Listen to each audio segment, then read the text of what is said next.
Here comes JJ again. I'm definitely a natural overthinker. For nearly 2 decades, a group of high school buddies traveled to one college football destination. And man, they've had some fun. Running across the field at USC behind the football team.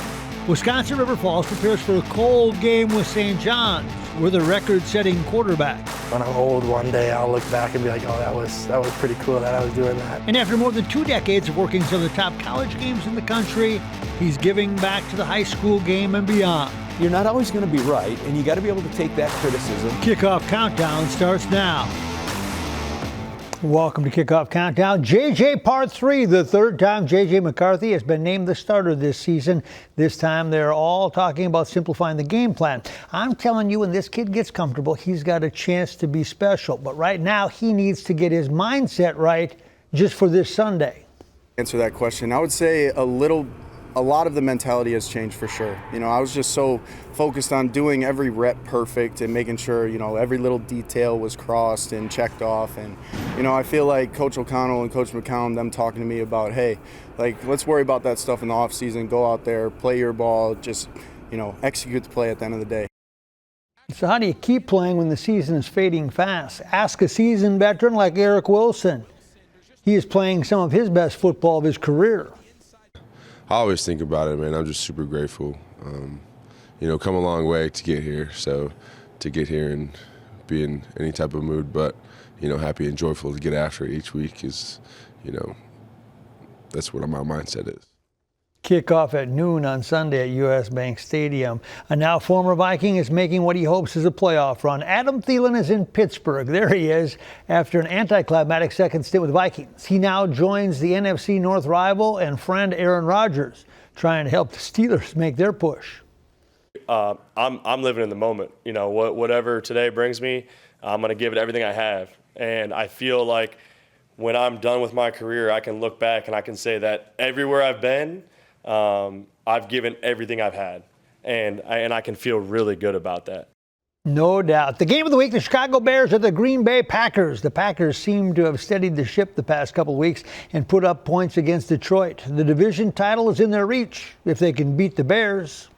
Like I said, you know, they're number one in the NFC. So obviously we haven't played them yet. The only team in the NFC North we haven't seen. So, and you know, two games in 3 weeks. So it'll be a great matchup. You know, they're a good team. And like we've always said, you know, it's that 1-0 mentality. Just handle business this week. Don't count Detroit out yet. They've taken care of Dallas tonight. David Montgomery for 6. They lead the Cowboys 37-27. with the hopes of moving to 8-5. They played high school football in the mid-'80s and early '90s in Albert Lea. And the bond continues through football. 19 years ago, 2 alums went to a Florida State game and said, let's get more guys to join us and pick a college game somewhere every year. 19 years later, the group has grown to better than 20. And every year they go somewhere to experience big-time football. But more importantly, they reconnect. They grew up together, played football together. We've known each other since elementary school. We've grown up with each other. We're like brothers, and just have a very special relationship. 19 years ago, 2 started going to college football games in other parts of the country, started recruiting their Albert Lea friends, and today they get as many as 23 for a weekend somewhere in the country to see a big-time football game. Camaraderie, getting us together. We, like Matt said, we're all together in high school. We had a really good high school experience, played football. We loved the atmosphere. And let's go to a place that dressed the part of the home team. That's right. They always dress in the home team's colors. It's tradition. Usually go to the bookstore and we'll buy our gear, and we become part of that university and gear up. At Arizona State, they got to wave the banner in the end zone. It has been amazing to connect with athletic directors and fans who become friends. When they learn that there's 20 guys from Minnesota all dolled up in Oregon gear, all dolled up in Tennessee Volunteer gear, all dolled up in West Virginia gear, all dolled up in USC gear, you can imagine the diehard fans in that market just immediately embrace us. It's actually been great because these athletic directors and the administrations and the college atmosphere, the people we get connected with in each new market we go to, like they treat us like VIP. The most memorable may have been when USC took the field, and they were invited to follow the team on the field. Thanks to Matt working the deal. Yeah, got a hold of the AD and at the USC, and he came to say, what do you guys think about running across the field behind the football team? We were dumbfounded. Are you serious? Yeah. The best game they've been to was this season, watching Alabama and Oklahoma. Alabama was unreal. Like, tailgating to the game was awesome. It's probably the best game we've been to be honest. Although most of the time they don't even stay for the entire game. That's not the point.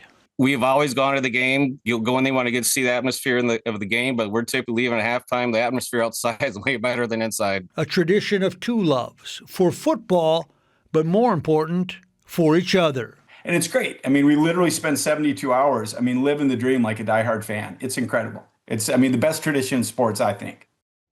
Isn't that great? They look like they'd be fun, too. When the schedules come out, they will then vote on next year's destination. St. John's travels to River Falls in the third round of the tournament. River Falls has one of the top-ranked teams in the country as well, featuring a record-breaking quarterback from the Twin Cities. Ren Clayton has more. River Falls, Wisconsin, playoff football, and a snow game. Just enough snow that it was cool for pictures and the little boy in you, the at recess kind of atmosphere, but not enough to ruin the day. It was perfect. The setting for the Falcons football team to win their first ever home playoff game. Right after the game, once we won, in the snow, like we all slid into the end zone, did some snow angels, like we were just enjoying the moment. The quarterback, Caleb Blaha. No one's done it better in school history and nationally. He led the country in total offense in 2023 and this year. Caleb's the most talented player I've ever coached. He's got the most unique skill set of anyone I've ever coached. Of all the great things he does physically, throwing the football and running the football, I always say that his toughness piece is what makes him so different. Like many on the Falcons roster, Blaha is from Minnesota. He was a force at Fridley High School. What you play for, the game's so fun to play, and I just kind of knew I wanted to continue to play football into college. After that, a year as a receiver at Winona State in the competition list 2020. Then his River Falls career began. Didn't know exactly what would happen. I always had high aspirations and dreams for myself and hope that it would go like the best it could. But looking back at it now, it's been pretty amazing and exactly what I kind of wanted to happen. What's happening this year was the plan for last, when Blaha took a medical red shirt after multiple hamstring injuries. Very frustrating because I knew that it was my senior year, like it was my last year, like I had big goals, like me personally and for the team, and I wanted to make them happen. I kind of talked to Walk, and he talked about the med red. It was like, hold on, I still got a chance to do all the stuff that I want to do and make those dreams come true. And that's exactly what happened. River Falls hosts St. John's this weekend in round 3 of the NCAA tournament. The team has become the talk of the town. And people coming up to me, I didn't know, hugging us and asking for autographs and telling us congratulations. And I don't think I could walk into a bar right now and pay for a drink, which isn't a terrible thing. So this is a special community that supports us big time. For Blaha, this is his moment, making a playoff run, leading one of the best D3 teams in America, and setting a bunch of records along the way. I hear all about it, but again, I try not to focus on it too much, like right now. When I'm old one day, I'll look back and be like, oh, that was pretty cool that I was doing that. But I know I'll remember more the victories and like just being with my teammates, my brothers. Ren Clayton, WCCO Sports. Noon kickoff. Chris will give us a game day forecast a little bit later. Well, he refereed the big games in the Big Ten. For 23 years, Mike Cannon called that his Saturday home in the fall, working everything from the Ohio State-Michigan game several times when they were 1-2 in the country once to the top national bowl games. He is retired from the field of officiating and now finds himself in the press box for high school and college games. His way of giving back. And I'll go back to Fergus Falls. Mike Cannon is reflecting as we sit on a storied career. In college in Moorhead, he started to referee. Living in Fargo-Moorhead, you could literally ref a junior high football game every weekday, and then Friday work a varsity game, and then within a couple of years I started working small college out there. Kept working and working his way up to a 23-year career as a Big Ten referee, including 4 Michigan-Ohio State matchups. One of the 4 times I worked that game, they were 1-2 in the country. And Ohio State won by 3 points, 42-39. You know, one of the times I worked it, we had a brawl. Ohio State, unsportsmanlike conduct, number 1. That's an ejection. Now he's semi-retired and giving back, observing referees at the state high school football playoffs and advocating for more people to grab a whistle. When you could ref a junior high game every night, and basketball is even better than that now, because you can ref a weekend youth tournament, and you can ref 10, 15 games in a weekend, and you can kind of name the money because they have a shortage. As he watches, it's not just about a play, it's about the art of the referee and what goes into the makeup of a good one. We like to see people who can make decisions. You have to be a decision maker, you know, and you're not always going to be right, and you got to be able to take that criticism. But above all, this is a people business. It's a lot of fun. You know, it's fun to be a part of. The kids are wonderful, you know.